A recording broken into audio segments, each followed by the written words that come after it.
Station and Fire Rescue New South Wales. I'd like to welcome you.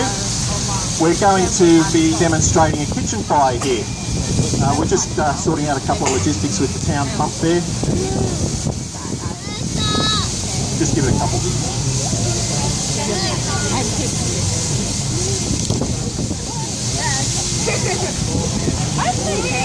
We're just going to show you a couple of firefighting techniques. Some people wonder why we use water to put out electrical fires on light posts, that type of thing. But Pat's demonstrating a pulsing technique.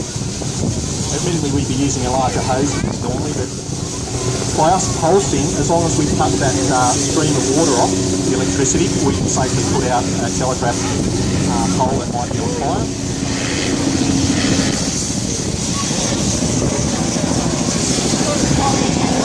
We'll just send that hose back to the pump.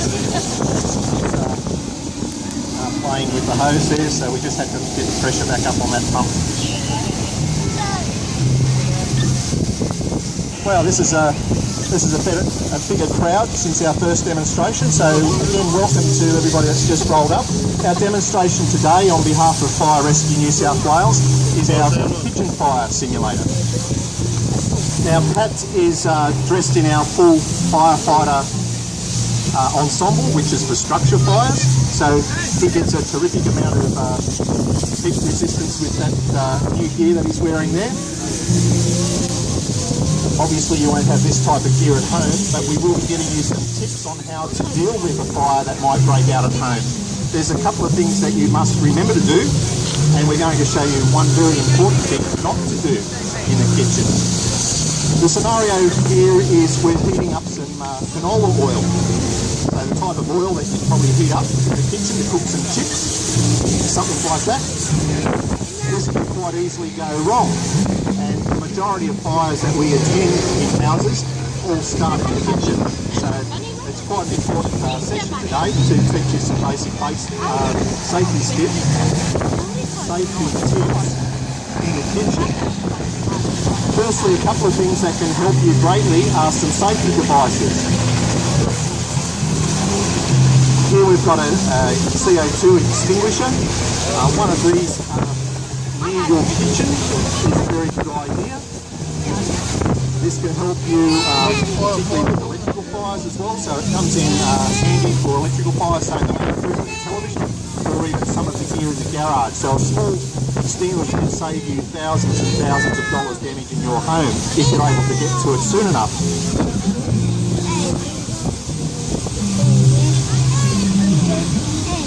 The other thing that's particularly important near your kitchen is a fire blanket. Now, I say near your kitchen because you don't want to install any of these devices right next to the stove or the oven. Because if the stove or oven caught fire, you probably couldn't even get to where your fire extinguisher or fire blanket is. So the best place for these is sort of in the entryway to your kitchen, so as you can get to them quite easily. And we're going to demonstrate just how you use a fire blanket. It's quite easy, and if you have the confidence after today's demonstration, you could save the rest of your house burning down. I'm just going to ask Simon to take the fire blanket out, and we'll demonstrate how to smother a fire over a pot of hot oil.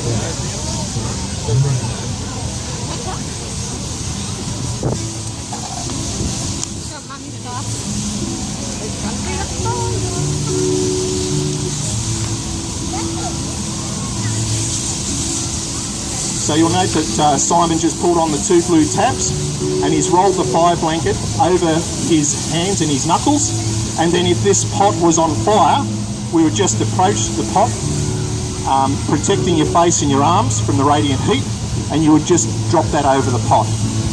So that's one very inexpensive way to protect your home. If you can get to the stage of covering that pot of hot cooking oil over, as I say, you've probably saved yourself thousands and thousands of dollars of damage from smoke that started at a fire in a kitchen. We're going to show you a couple of other techniques today.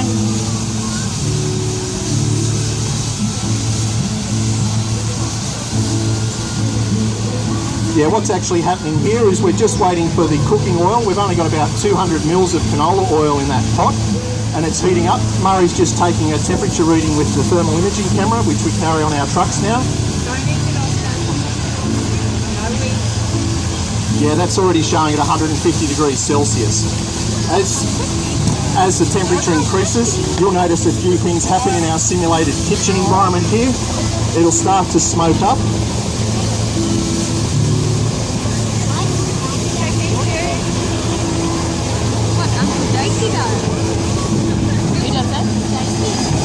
The other piece of fire safety that you should have in each of your homes is a working smoke alarm. Now, there's been very heavy campaigns about smoke alarms in the past, and I really hope that everybody's got working smoke alarms. It's actually required by law in your home. If you require any assistance in learning about smoke alarms, any of the firefighters in the crowd or over at our tent would be happy to explain any features of a smoke alarm. Again, they're very inexpensive these days, available from your local hardware store. Last week was daylight saving changeover, and we use that as the yearly prompt to remind people when you change your clocks back, you should change the 9-volt battery in your smoke alarm.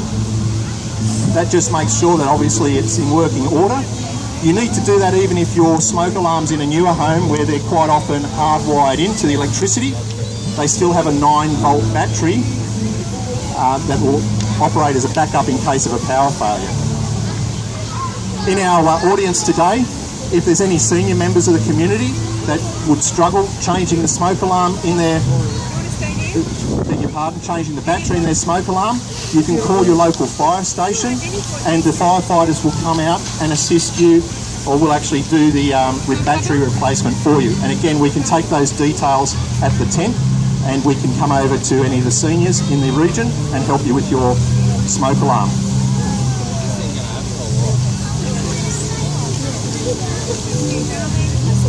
We'll just take another temperature reading here. Another good tip is at home, if this was your cooktop at home, you should get into the practice of putting the handle of the pots turned off to the side so as the children can't reach up and pour hot water or oil over themselves. That's another danger. What temperature is that, Murray? Yeah, going up slowly here, about 180 degrees. And as you can see, there's a little bit of smoke starting to emanate now. The beauty of your smoke alarm was if this smoke alarm was correctly fitted near your kitchen, even with that amount of smoke, you would be getting a very important warning at this stage. So that's the importance of these smoke alarms outside of your kitchen area and outside of all your bedrooms.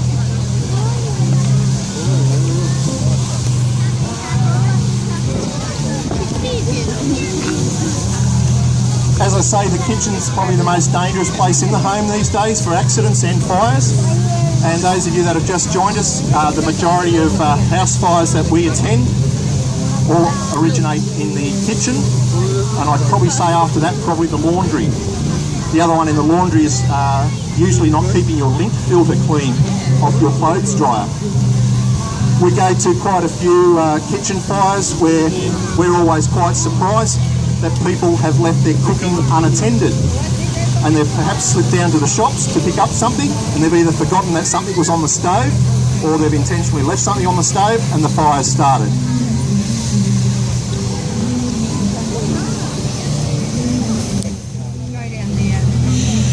Now once this pot of cooking oil heats up to the correct temperature, we'll show you what happens when the flames start. And at this point, I'm just going to remind everyone during the remainder of this demonstration, a fireball is going to be produced, and it will produce a small amount of smoke that'll be generated from the burning cooking oil. And at that stage shortly, we're going to ask everyone just to stand up on their feet. The wind's dropped off a little bit, so it should be good, but we just need everyone to be ready in case they get a little bit of a shock, particularly the little kids. Here we go. Yep, so we've reached 200 degrees Celsius, and as you can see, it doesn't take very long for 200 mils of oil to create quite a problem. This smoke, of course, and when it catches on fire, over most of our cooktops, we have an exhaust system. Once a small fire like this starts, it'll go straight up the exhaust system and then into the roof of the house. Pretty much once a fire gets into the roof of a house, it becomes very difficult to save the house. Particularly the newer properties, the trusses are all out of radiata. We can actually lose a house with radiata timber trusses in about 8 minutes. And quite often, that's before the nearest fire stations even arrive. Some of the older homes do a little bit better, particularly if they've got hard timbers in the roof. But there'll still be quite a lot of smoke damage to the entire house just from a small fire that starts in the kitchen.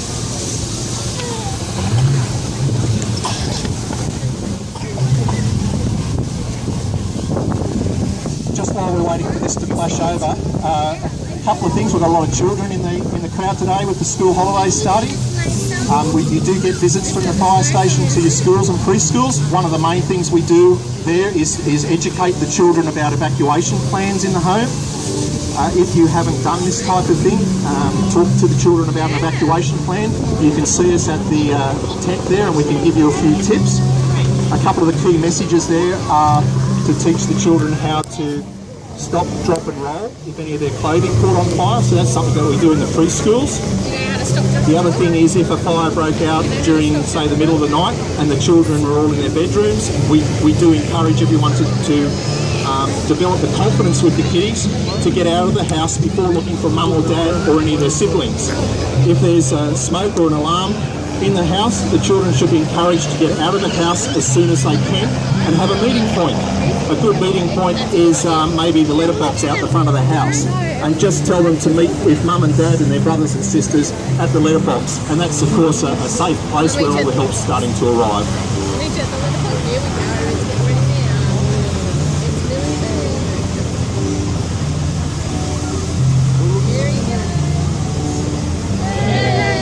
Okay, what temperature we got there, Murray?